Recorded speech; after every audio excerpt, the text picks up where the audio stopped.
Hello good morning students. मैं शुभम राज आप सभी लोगों का कौटिल्य पाठशाला में फिर से स्वागत करता हूं। हम लोग झारखंड पुलिस का क्लास कर रहे थे और नंबर सिस्टम कंप्लीट होने के बाद हम लोग नया chapter ratio and proportion start किए थे, अनुपात और समानुपात, जिसमें हम लोग समानुपात कंप्लीट कर लिए थे और हम लोग अनुपात पढ़ना स्टार्ट किए थे और एक क्लास हो चुका था अनुपात का। ठीक है, चलिए उसके बाद हम लोग स्टार्ट करते हैं आज का नया टॉपिक जो अनुपात से ही रिलेटेड है। आज हम लोग करेंगे वर्ड्स प्रॉब्लम। ठीक है, हम लोग सॉल्व करना सीख लिए थे अनुपात को कैसे सॉल्व किया जाता है। आज हम लोग सीखेंगे वर्ड प्रॉब्लम को कैसे सॉल्व किया जाता है। ठीक है, चलिए आते हैं हम लोग क्वेश्चंस के ऊपर और क्वेश्चन के लिए कुछ पहले कॉन्सेप्ट को समझ लेते हैं। कॉन्सेप्ट के ऊपर आते हैं कि रेशियोज वर्ड प्रॉब्लम को कैसे सॉल्व करें, हाउ टू सॉल्व। ठीक है, हाउ टू सॉल्व।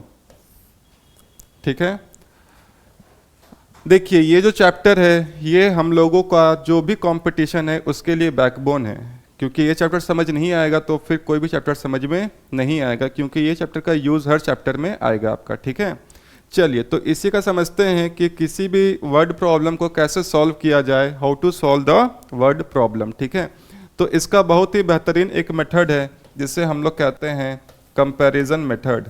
क्या कहते हैं? Comparison method.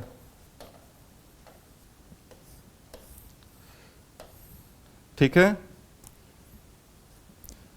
इस चैप्टर को सॉल्व करने के लिए हम लोग ये तरीका का यूज करेंगे कंपैरिजन मेथड का। अच्छा, अब यहाँ पर नाम से ही हमें समझ में ये आ रहा है कंपैरिजन मेथड में हमें कंपेयर करना होगा। क्या करना होगा? कंपेयर करना होगा।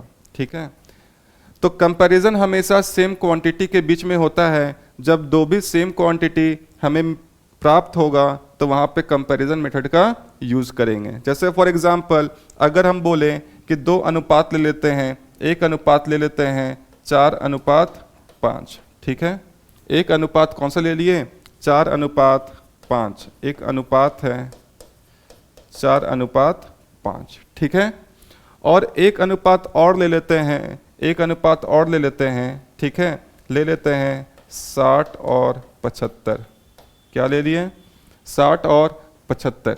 तो कंपैरिजन मेथड कैसे यूज करना है ये हम बताते हैं। तो कंपैरिजन मेथड को यूज करने के लिए क्या हमें जानना होगा? तो देखिए जैसे कि अगर हम ये अनुपात को ले लेते हैं तो ये अनुपात में जो सेकंड वाला नंबर है, अगर सेकंड वाला को ले रहे हैं तो कंपैरिजन हमेशा जो भी होगा वो सेकंड वाले से होगा। किससे होगा? सेकंड वाले से होगा। ठीक है, चलिए अगर हम यहाँ पर ये देखें तो ये जो है 5 से 75। ठीक है, सॉरी। ठीक है, 5 से 75 अगर हमें ये देखना है तो ये कितना गुना है, तो ये बोलेंगे ये 15 गुना है कि नहीं है? तो जो इसका पहला वाला जो संख्या होगा, जो पहला वाला संख्या होगा ये भी ऑटोमेटिक 15 गुना होगा। देखिए 15 4 जा 60, 60 आ गया कि नहीं आ गया? आ गया। ठीक है, तो इसी को हम लोग कहते हैं कंपैरिजन मेथड, कि सेम क्वांटिटी को सेम क्वांटिटी से कंपेयर करने के बाद जो रिजल्ट आता है उसी को हम लोग कहेंगे कंपैरिजन मेथड। ठीक है, चलिए अब क्वेश्चंस पे आते हैं कि सर क्वेश्चन में कैसे यूज होगा। तो क्वेश्चन देखते हैं। तो पहला जो क्वेश्चन है अगर पढ़ेंगे इस क्वेश्चन को तो लिखा हुआ है कि यदि लड़कों और लड़कियों का अनुपात 5:8 है, लड़कों और लड़कियों का अनुपात कितना है? 5:8 है, तथा कक्षा की कुल क्षमता कितना है? 156 है। कक्षा की कुल क्षमता 156 है, तो हमें ये बताना है कि लड़कियों की संख्या कितनी होगी। ठीक है, चलिए स्टार्ट करते हैं। देखिए एक क्वेश्चन हम बताएंगे जिससे आपको कॉन्सेप्ट को पकड़ लेना है अच्छे से। तो पहले जो चीज़ दिया हुआ है उसको लिख लेंगे। ठीक है, देखिए यहाँ पे बोला है बॉयज़ और गर्ल्स का अनुपात कितना है? 5:8 है। तो यहाँ पे लिखेंगे बॉयज़ और यहाँ पे लिखेंगे गर्ल्स और इन दोनों का अनुपात जो दिया है ये दिया है 5:8 दिया है। ठीक है, इन दोनों का अनुपात कितना है? 5:8 है। ठीक है, चलिए अगर हम बॉयज़ की संख्या को 5 मान लेते हैं और गर्ल्स की संख्या को 8 मान लेते हैं तो जो कक्षा की क्षमता कितनी हो जाएगी? तो कक्षा की क्षमता हो जाएगी, बॉयज़ और गर्ल्स का जो संख्या है दोनों को जोड़ना पड़ेगा तभी तो क्षमता निकल के आएगा। जैसे कि एक कक्षा में दोनों को ही होते हैं, बॉयज़ भी होते हैं और गर्ल्स भी होते हैं, तो क्लास की क्षमता कितनी होगी? तो क्लास की क्षमता में बॉयज़ है 5 और गर्ल्स कितनी है? 8। तो यहाँ से क्षमता निकल के आ गया 13 आ गया। क्षमता कितना आ गया? 13 आ गया। ठीक है, चलिए अब क्वेश्चन आगे पढ़ेंगे। तो क्वेश्चन में बोला है कि क्या बोला है? कक्षा की कुल क्षमता कितनी है? 156 है। कक्षा की कुल क्षमता 156 है। अच्छा, और यहाँ पर जो कक्षा की क्षमता हम निकाले हैं वो कितना है? 13 है, लेकिन क्वेश्चन ने बोला है क्षमता कितना है? 156 है। तो अगर हमें यहाँ से यहाँ पहुँचना है, यहाँ से यहाँ पहुँचना है, तो हमें ये पता ना लगाना होगा कि ये कितना गुना ज़्यादा है। तो कितना गुना ज़्यादा है? तो हम बोल सकते हैं कि ये 12 गुना है कि नहीं है? ये क्या है? 12 गुना है। ठीक है, तो जैसे ही हमें ये पता चला कि ये 12 गुना है तो जो भी चीज़ यहाँ पे दिया हुआ है सभी चीज़ 12 गुना हो जाएगी। ठीक है, तो यहाँ पे हमें निकालना था लड़कियों की संख्या ज्ञात करें, तो लड़की की संख्या यहाँ पर कितना था? 8 था, तो ये भी कितना हो जाएगा? 12 गुना हो जाएगा। तो 12 अट्ठे कितना होता है? 96 होता है, और यही आपका क्या हो जाएगा? आंसर हो जाएगा, ऑप्शन नंबर फर्स्ट। ठीक है, समझ आ रहा है सभी को? चलिए क्वेश्चन नंबर सेकंड में बढ़ते हैं। क्वेश्चन नंबर सेकंड क्या कह रहा है कि 202 रुपए की राशि को 3:4:6 के अनुपात में ए बी सी के बीच में बांटा विभाजित किया जाता है, तो हमें बताना है बी का हिस्सा कितना होगा। ठीक है, तो पहले ये देखेंगे कि किस में बांटा जा रहा है, तो ए बी सी में बांटा जा रहा है, तो ये हो जाएगा ए अनुपात बी अनुपात सी। ठीक है, ए अनुपात बी अनुपात सी।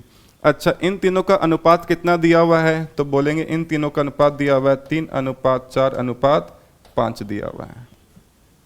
अच्छा, 6 दिया हुआ है। कितना दिया हुआ है? 6 दिया हुआ है। ठीक है, 3:4:6 दिया हुआ है। ठीक है, किसी को दिक्कत है यहाँ तक? ठीक है, तो यहाँ पर से अगर हम बोलेंगे कि अगर ए को 3 रुपया मिला है, बी को कितना मिला है? 4 रुपया मिला है, और सी को 6 रुपया मिला है, मतलब कुल कितने रुपए को बांटा गया? तो रुपए निकल के आ जाएगा, रुपए निकल के आ जाएगा 6 4 10 और 3 13। अगर 13 रुपया होता तो 3 इसको मिल जाता, 4 इसको मिल जाता और 6 इसको मिल जाता। मिल जाता कि नहीं मिल जाता? ठीक है, लेकिन बांटा कितने रुपए को गया है? बांटा गया है 2002 रुपये को बांटा गया है। कितने रुपए को बांटा गया है? 2002 रुपये को बांटा गया है। और यहाँ पर हम देखेंगे तो कितने रुपए को बांटे थे? 13 रुपये को बांटे थे, लेकिन क्वेश्चन ने बोला है 13 रुपये को ना बांट करके 2002 को बांटा गया है। अरे हाँ कि नहीं? ठीक है, चलिए अब यहाँ पर हमको ये पता लगाना है कि 13 से 2002 तक पहुँचने के लिए कितना गुना है ये। ठीक है, तो कितना गुना है ये? तो निकालेंगे तो 13 को 1 से किए तो कितना आ गया? 13 70, 13 पचे 65। ठीक है, 5 और 2 13 चौक 52, 154 गुना है कि नहीं है? 154 गुना है ये, 154 गुना है। तो हमें निकालना क्या है? बी का हिस्सा ज्ञात करें। बी का हिस्सा ज्ञात कीजिए, तो यहाँ पर बी का हिस्सा कितना है? 4 है, तो 4 भी कितना गुना हो जाएगा? 154 गुना हो जाएगा। तो 4 चौक हो जाएगा 16, 15 चौक हो जाएगा 60 और 1 61, मतलब बी को मिला है 616 रुपया, ऑप्शन नंबर 1। ठीक है, चलिए नेक्स्ट क्वेश्चन में बढ़ते हैं। Question number 3। ये भी सेम क्वेश्चन है। देखिए इसमें यूज़ आएगा जो हम लोग इसके पहले क्लास किए थे उसका यूज़ आएगा कि इस क्वेश्चन को कैसे बनाना है। चलिए देखते हैं। तो बोला है x रुपए की राशि, कितने रुपए की राशि है? x रुपए की राशि है। तो हमें राशि के बारे में नहीं बताया गया है और बोला गया है a b c को इस प्रकार से विभाजित किया जाता है कि a और b का अनुपात कितना है? 7:12 है। देखिए इसको मान लेते हैं a, इसको मान लेते हैं b और इसको मान लेते हैं c। ठीक है, a और b का अनुपात कितना है? 7:12 है। ठीक है, a और b का अनुपात कितना है? 7:12 है। और b और c के शेर का अनुपात कितना है? 8:5 है। तो जो b और c को मिला है इसको नेक्स्ट टाइम लिखेंगे, b और c को मिला है 8:5 मिला है। ठीक है, तो तीनों का अगर हमको शेयर निकालना होगा तो देखेंगे कि यहाँ पर स्पेस खाली है और यहाँ पर स्पेस खाली है और यहाँ पर वही संख्या आता है जो जस्ट इसके बगल में आया हुआ रहता है। तो यहाँ पर वही संख्या आएगा जो इसके बगल में आया है। तो यहाँ 12 है तो यहाँ भी क्या आएगा? 12 आएगा। और यहाँ 8 है तो यहाँ भी क्या आएगा? 8 आएगा। ठीक है, तो 8 को 7 से किए तो ये कितना आ जाएगा? 56 आ जाएगा। 12 अट्ठे कितना हो जाएगा? 96 हो जाएगा। और 12 पचे कितना हो जाएगा? 60 हो जाएगा। होगा कि नहीं होगा? ठीक है, देखिए ये जो अनुपात आया है ये 2 का टेबल से कटेगा तो 2 से कटेगा 28 बार में। ठीक है, 2 से कटेगा ये 4 और 48 बार में और 2 से कटेगा ये 30 बार में। फिर 2 से कट जाएगा ये 14 बार में, फिर 2 से कट जाएगा 24 बार में और 2 से कट जाएगा 15 बार में। तो अनुपात कितना निकल के आ गया? तो हम बोलेंगे a अनुपात b अनुपात c आ गया 14:24:15 आ गया। ठीक है, अब क्वेश्चन पढ़ेंगे तो बोलेंगे कि यहाँ दिया हुआ है, क्या दिया हुआ है? a और c के हिस्से का अंतर 214 रुपये है। a और c के हिस्से का अंतर कितना दिया हुआ है? 214 दिया हुआ है। तो देखेंगे यहाँ पर a को कितना मिला है? 14 और c को कितना मिला है? 15। तो a और c के हिस्से के बीच अंतर कितने का है? तो 1 का अंतर है ना? अंतर 1 का। ठीक है, लेकिन क्वेश्चन ने बोला है कि अंतर 214 रुपये का है तो इसी 1 को कंपेयर कर देंगे 214 से तो बोलेंगे ये 214 गुना है कि नहीं है? 214 गुना है। ठीक है, चलिए अब यहाँ पर हमें निकालना है तो x का मूल्य क्या है? क्या निकालना है? x का मूल्य क्या है? और x क्या था? x रुपए की राशि को बांटा गया था, मतलब x कुल रुपया था। तो यहाँ पर अगर कुल रुपया देखना होगा तो a को मिला है 14, b को मिला है 24 और c को मिला है 15। तो यहाँ से बोलेंगे कुल कितना मिला है? तो बन जाएगा 14 और 24 बन जाएगा 38, 38 और 15 हो जाएगा 53। ठीक है, आ रहा है बात समझ में? लेकिन यहाँ पर हमें एक गुना मिल चुका है कि ये सब चीज़ 214 गुना होगा तो जो कुल आया 53 ये भी 214 गुना होगा। ठीक है, ये भी कितना गुना होगा? 214 गुना होगा। तो अगर हम यहाँ से देखेंगे कि जो भी आंसर आएगा उसका इकाई अंक क्या होगा? तो इकाई अंक होगा, इसका इकाई अंक है 3 और इसका इकाई अंक है 4, 4 तिया 12, इकाई अंक 2 आना चाहिए। तो ऑप्शन चेक करेंगे कि किसका ऑप्शन में इकाई अंक 2 है, तो ऑप्शन नंबर 4 में है। तो आंसर कौन सा हो जाएगा? 4 हो जाएगा। ठीक है, बाकी आप गुना भी करेंगे तो भी आंसर 4 ही आएगा। चेक करना है कर सकते हैं चेक। हमें 214 से 53 को भाग लगाना है तो 4 तिया हो जाएगा 12, यहाँ पर आ जाएगा 4 और 3 दूना 6, 5 चौक 20 हो जाएगा, यहाँ 7 हो जाएगा और यहाँ 10 हो जाएगा। तो ये हो जाएगा 2 4 7 6 13 1 1 1 1 3 4 2। देखिए आंसर आ गया कि नहीं आ गया? ठीक है, देखिए हम इकाई अंक पढ़ाए हैं आप लोगों को नंबर सिस्टम में, तो वहाँ पर से हम इसका कॉन्सेप्ट का यूज़ करके इकाई अंक से ही ऑप्शन को एलिमिनेट कर दिए और ऑप्शन टिक मार दिए थे। ठीक है, चलिए नेक्स्ट क्वेश्चन की तरफ बढ़ते हैं। तो next question number 4। Question number 4 क्या है कि 3 नंबर का अनुपात दिया है 1:2, 1/2, 2/3 और 3/4। ठीक है, चलिए यहाँ पे 3 नंबर है, मान लेते हैं ये फर्स्ट नंबर हो गया, फर्स्ट नंबर, ये हो गया सेकंड नंबर और ये हो गया थर्ड नंबर। ठीक है, 3 नंबर हो गया। ठीक है, अच्छा इन तीनों का अनुपात कितना है? तो बोलेंगे इसका अनुपात है 1/2, इसका अनुपात है 2/3 और इसका अनुपात है 3/4। ठीक है, चलिए जो अभी अनुपात दिया हुआ है अगर इसको सिंगल संख्या में लाना है तो क्या करेंगे, जो नीचे वाला संख्या दिया हुआ है इसका एलसीएम ले लेंगे। तो 4, 3 और 2 का एलसीएम कितना होता है? 12 होता है। एलसीएम ले लेंगे, एलसीएम ऑफ 4, 3 और 2, इसका एलसीएम लेंगे तो 12 हो जाएगा। तो इन सभी संख्या को 12 से गुना कर दीजिए ताकि जो नीचे वाला है वो हट जाए। तो 2 से कट जाएगा 6 बार में, ये 3 से कट जाएगा 4 बार में और 4 से कट जाएगा 3 बार में। तो ये हो जाएगा 6:8:9। या तो आप ये अनुपात ले लीजिए या तो ये अनुपात ले लीजिए, अब बात क्या है? बराबर है। ठीक है, चलिए अब क्वेश्चन पढ़ेंगे। तो बोला है सबसे बड़ी और सबसे छोटी संख्या के बीच अंतर कितने का है? 27 का है। सबसे बड़ी और सबसे छोटी संख्या के बीच का अंतर कितने का है? 27 का है। तो यहाँ पर चेक करेंगे तो बोलेंगे कि सबसे बड़ी संख्या कौन सी है? 9 है और सबसे छोटी संख्या कौन सी है? 6 है। तो ये दोनों के बीच का अंतर कितने का है? 3 का है। लेकिन क्वेश्चन बोला है 27 का अंतर है तो ये 9 गुना है कि नहीं? 9 गुना।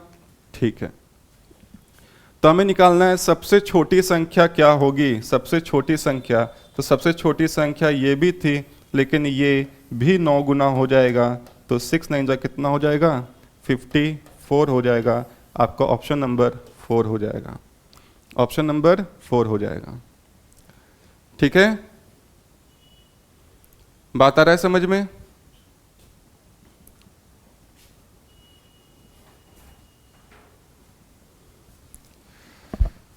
चलिए नेक्स्ट क्वेश्चन की तरफ बढ़ते हैं। नेक्स्ट क्वेश्चन की तरफ बढ़ते हैं। तो नेक्स्ट क्वेश्चन क्या है देखेंगे।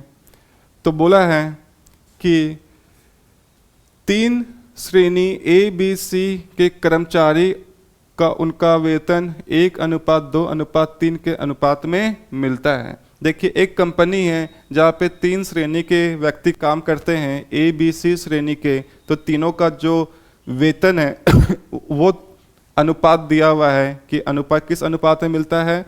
1:2:3 में मिलता है।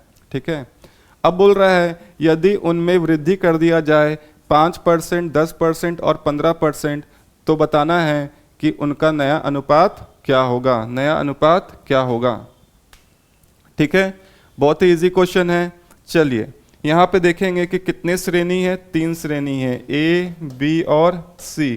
3 श्रेणी के लोग हैं और उनका वेतन का अनुपात कितना है? 1:2:3 का अनुपात में मिलता है। जैसे कि कहेंगे अगर इसको 3 रुपया मिलता है तो इसको 2 रुपया मिलता है और इसको कितना मिलता है? 1 रुपया मिलता है। ठीक है, आ रहा है बात समझ में? चलिए अब इनका जो वेतन है, पहले इतना वेतन था, पहले इतना वेतन था। अब वेतन में कितने की वृद्धि हो रही है? ए वाले में 5% वृद्धि हो रहा है। ठीक है, बी वाले कितना हो रहा है? 10% वृद्धि हो रहा है और सी वाले में 15% वृद्धि हो रहा है। आ रहा है बात समझ में? ठीक है, तो नया अनुपात निकालना है। क्या निकालना है? नया अनुपात निकालना है। तो क्या निकालना है? नया अनुपात निकालना है। ठीक है, चलिए तो अगर हम यहाँ पर देखेंगे तो यहाँ पे जो अनुपात दिया है 1, 2 और 3 का अनुपात दिया है। ठीक है, 1, 2 और 3 का अनुपात दिया है। अच्छा, हम ये बता चुके थे कि अगर अनुपात में समान संख्या से गुना किया जाए तो अनुपात में कोई फर्क नहीं पड़ता है। तो अगर हम यहाँ पर 2 जीरो और लगा देते हैं, यहाँ पर भी 2 जीरो और लगा देते हैं और यहाँ पर भी लगा देते हैं, तो क्या इस अनुपात में कोई फर्क पड़ेगा? नहीं पड़ेगा, क्योंकि सभी से 2 जीरो कट जाएगा, अनुपात 1, 2 और 3 का ही रहेगा। रहेगा कि नहीं रहेगा?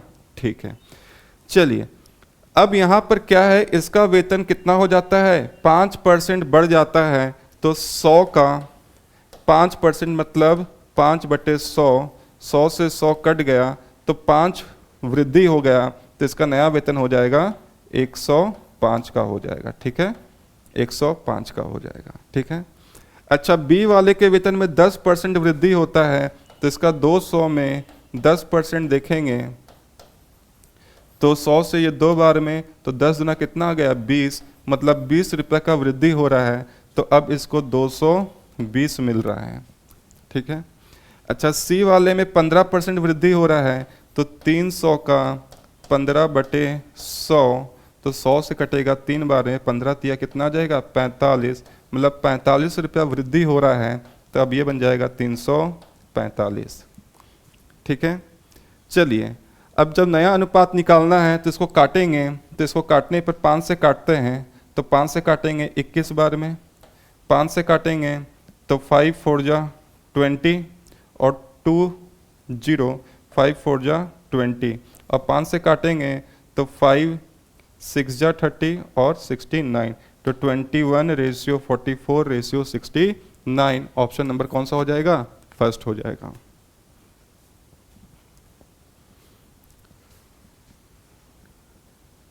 ठीक है, चलिए अगला क्वेश्चन में बढ़ते हैं। अगला क्वेश्चन में बढ़ते हैं,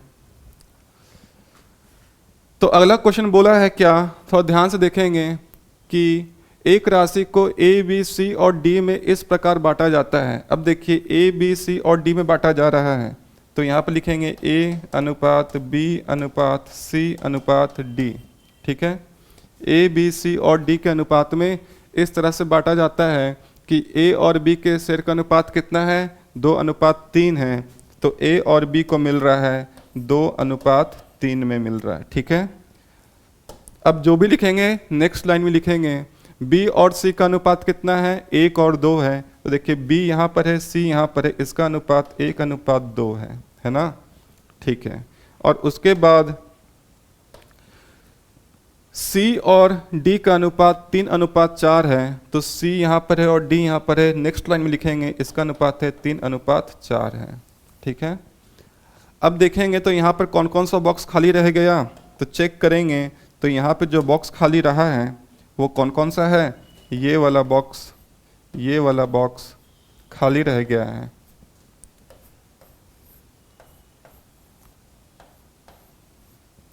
ठीक है,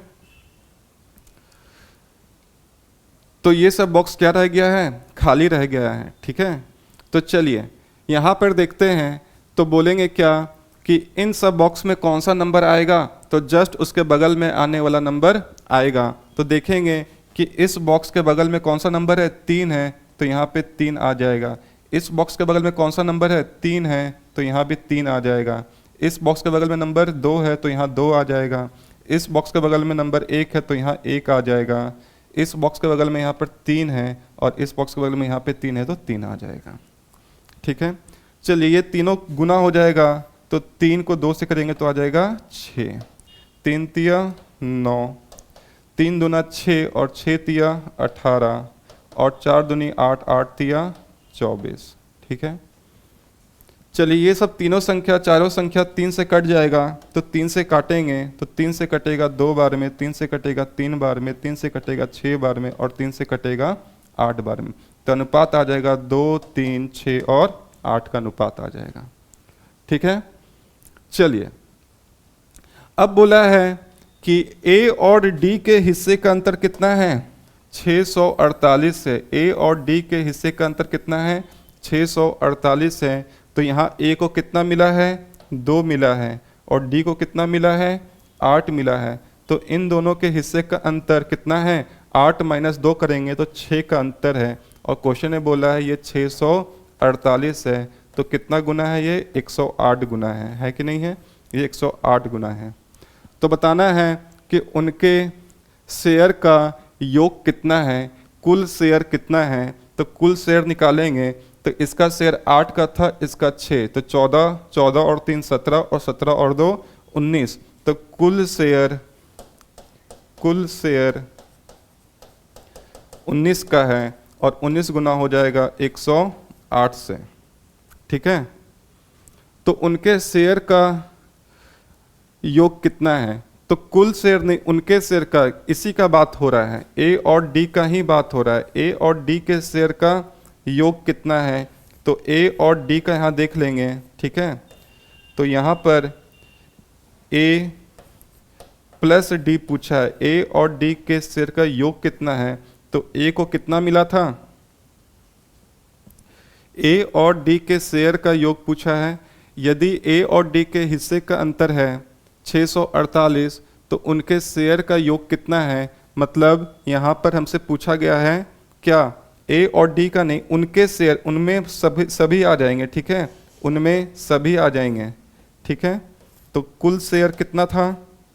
कुल निकालेंगे, कुल शेयर, तो कुल शेयर कितने का है? 8 6 14, 14 3 17, 17 और 2 19, 19 को गुना करेंगे 108 से। ठीक है, तो देख लेंगे लास्ट में क्या आएगा। तो जो भी आंसर होगा उसका इकाई अंक 8 9 जा 72, इकाई अंक 2 आना चाहिए, जो कि ऑप्शन नंबर फर्स्ट है। ऑप्शन नंबर फर्स्ट है।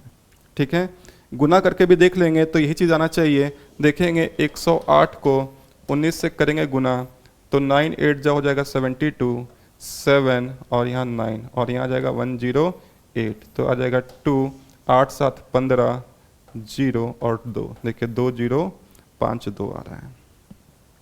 ठीक है, 2 0 5 2। इकाई अंक का हेल्प करके हम आंसर को एलिमिनेट कर सकते हैं। ऑप्शन एलिमिनेट हो जाएगा, तो जो बचेगा, जो आंसर आएगा, वो इकाई अंक के हेल्प से भी आंसर दे सकते हैं। ठीक है, चलिए नेक्स्ट क्वेश्चन देखते हैं। देखिए ये बहुत ही इंपॉर्टेंट क्वेश्चन आ जाता है, ये बहुत ही इंपॉर्टेंट क्वेश्चन आ जाता है। ठीक है, ये बहुत ही इंपॉर्टेंट क्वेश्चन आ जाता है। क्वेश्चन क्या है कि एक बैग में 50 पैसे, 25 पैसे और 1 रुपये के सिक्के का अनुपात दिया हुआ है 5:8:1। देखिए एक बैग है। ठीक है, एक ये बैग है और इसमें कुछ सिक्का है। ठीक है, जो सिक्का है वो कौन कौन सा है? तो 50 पैसे, 25 पैसे और 1 रुपये, ये सिक्का है। ठीक है, और सिक्कों का अनुपात कितना दिया हुआ है? सिक्के का अनुपात कितना दिया है? तो सिक्के का अनुपात है 5:8:1। मतलब अगर 50 पैसे का सिक्का 5 है तो 25 पैसे का सिक्का 8 है और 1 रुपये का सिक्का कितना है? 1 ही है। ठीक है, और फिर बोला है सिक्कों की कुल कीमत 55 है। अब कीमत का बात कर रहा है। ठीक है, तो उसको ध्यान में रखेंगे, यहाँ से कीमत निकालेंगे। कंपेयर करने के लिए जो चीज़ क्वेश्चन में दिया है वही चीज़ निकाल करके कंपेयर करेंगे। ठीक है, तो कीमत निकालेंगे। तो अगर हम बोलेंगे 50 पैसे का सिक्का अगर मेरे पास 5 है, मतलब कीमत कितना हो गया? 2.5 रुपये का कीमत हो गया। अगर 25 पैसे का सिक्का 8 है तो कीमत कितना हो गया? 2 रुपया कीमत हो गया। और 1 रुपये का सिक्का 1 है तो कीमत भी 1 ही रुपया रहेगा। ठीक है, तो कुल कीमत कितना आ गया? कुल कीमत निकालेंगे तो कुल कीमत यहाँ से आ जाएगा 2.5 और 2 4.5 और 1 5.5 का कीमत है। ठीक है, लेकिन क्वेश्चन ने बोला है कीमत कितना है? 55 रुपये है। तो इसका कीमत को क्वेश्चन में जो दिया हुआ कीमत है उससे कंपेयर कर लेंगे तो बोलेंगे ये 10 गुना है कि नहीं है? कितना गुना है? 10 गुना है। तो हमें बताना है बैग में 25 पैसे के सिक्के कितने हैं। तो 25 पैसे के सिक्के यहाँ कितने थे? 8 थे। तो ये 8 भी कितना गुना हो जाएगा? 10 गुना हो जाएगा और ये बन जाएगा 80। मतलब 25 पैसे के सिक्के कितने हैं? 80 है। ऑप्शन नंबर कौन सा हो जाएगा? 4 हो जाएगा। ठीक है, ऑप्शन नंबर कौन सा हो जाएगा? 4 हो जाएगा। ठीक है, चलिए नेक्स्ट क्वेश्चन में बढ़ते हैं। फिर ये सेम क्वेश्चन है, ध्यान देंगे। बोला है एक बैग में 2 रुपये, 1 रुपये और 50 पैसे के सिक्के हैं और उनका अनुपात दिया हुआ है। तो यहाँ 2 रुपये हैं, 1 रुपये हैं और 50 पैसे हैं और इनका अनुपात दिया है, इनका अनुपात है कितना है? 3:4:5 है। इनका अनुपात कितना दिया हुआ है? 3:4:5 का दिया हुआ है। ठीक है, ये किसका अनुपात है? सिक्के का अनुपात है, सिक्के का अनुपात है। तो कीमत कितना हो जाएगा? अगर 2 रुपये का सिक्का 2 रुपये का सिक्का 3 है तो कीमत 6 का हो जाएगा। 1 रुपये का सिक्का 4 है तो कीमत 4 रहेगा और 50 पैसे का सिक्का 5 है तो कीमत 2.5 हो जाएगा। ठीक है, तो कुल कीमत कितना आ जाएगा? कुल कीमत कितना हो जाएगा? तो बन जाएगा 6 4 10 और 2 12.50, मतलब 12.5 रुपया है। ठीक है, अब क्वेश्चन पढ़ेंगे तो बोला है यदि बैग की कुल राशि कितनी है? 250 है। कुल राशि कितनी है? 250 है और यहाँ पर कुल राशि कितनी है? 212.5 है। तो ये कंपेयर हो जाएगा 250 से। होगा कि नहीं होगा? चलिए, तो यहाँ पर ये देखेंगे तो ये कितना गुना है? ये 20 गुना है कि नहीं है? ये कितना गुना है? 20 गुना है। तो हमें बताना है 1 रुपये के सिक्के कितने हैं। तो 1 रुपये के सिक्के यहाँ पे 4 थे तो ये भी 20 गुना हो जाएंगे। तो 20 को 4 से गुना करेंगे तो कितना आ जाएगा? 80 आ जाएगा। तो आंसर इसका कितना हो जाएगा? 80 हो जाएगा। ठीक है, चलिए नेक्स्ट क्वेश्चन में बढ़ते हैं। फिर ये भी सिक्के वाला क्वेश्चन है। तो बोला है एक आदमी के पास 1 रुपये 50 पैसे और 25 पैसे, कितने रुपए है? 1 रुपये 50 पैसे और 25 पैसे। 1 रुपये 50 पैसे और 25 पैसे के सिक्के का अनुपात कितना है? सिक्के का अनुपात है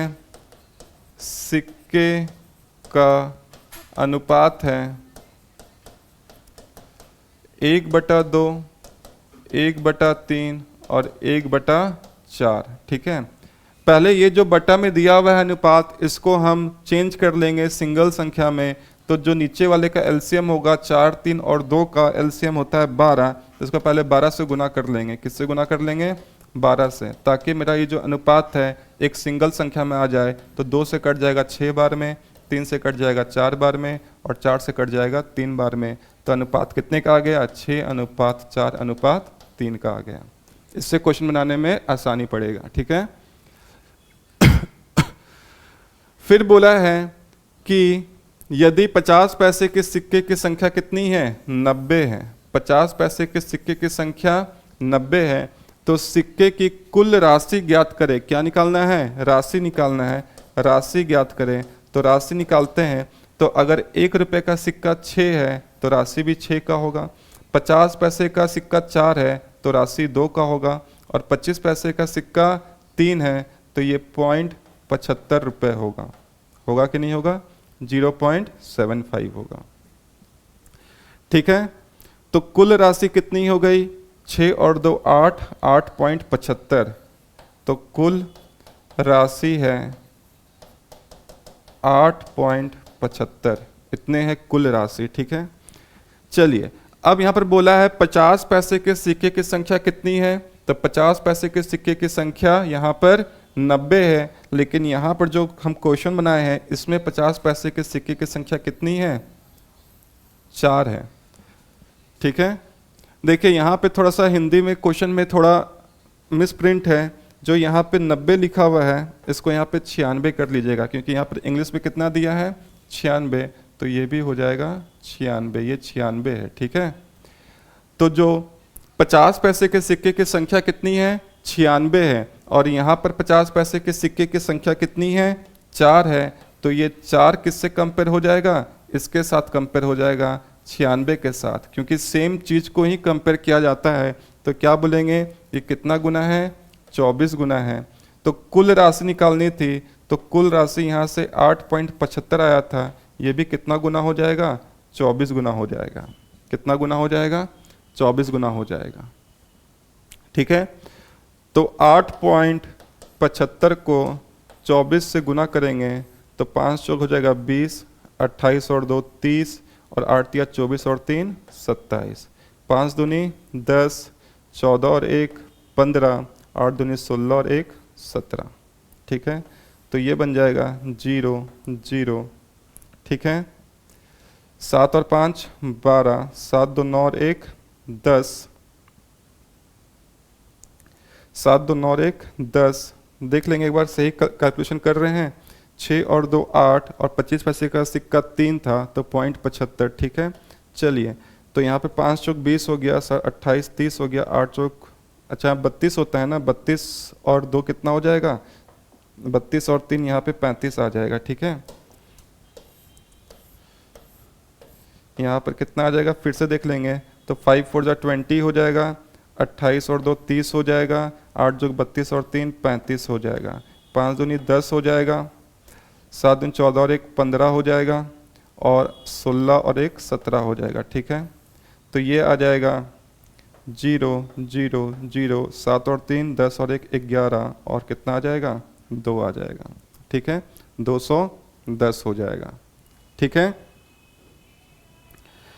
लेकिन यहाँ पे 2 के बाद पॉइंट था तो 2 के बाद पॉइंट आ जाएगा। ठीक है, 2 के बाद क्या आ जाएगा, पॉइंट आ जाएगा, तो ये बन जाएगा 210 रुपया। कितना रुपया बन जाएगा, 210 रुपया। कुल राशि कितने की हो जाएगी, 210 रुपये की हो जाएगी।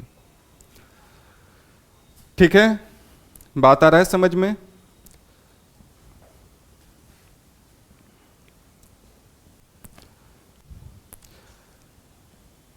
तो आज के लिए इतने ही रहने देते हैं, बाकी फिर हम लोग नेक्स्ट क्लास में लेकर के आएंगे कुछ क्वेश्चंस और रेशियो का। उसके बाद रेशियो चैप्टर क्या हो जाएगा, कंप्लीट हो जाएगा। जितना जरूरत है झारखंड पुलिस के लिए उतना ही क्वेश्चन करवाया जा रहा है, और जो जो इंपॉर्टेंट है वही करवाया जा रहा है। ठीक है, चलिए आप लोग इस क्लास को रिवाइज करके आइएगा, और जो पिछला क्लास करवाए थे रेशियो का उसको भी रिवाइज कर लीजिएगा, ताकि आप लोगों को नेक्स्ट क्लास अच्छे से समझ में आ जाए। चलिए ठीक है, आज के लिए इतना ही। Thank you so much.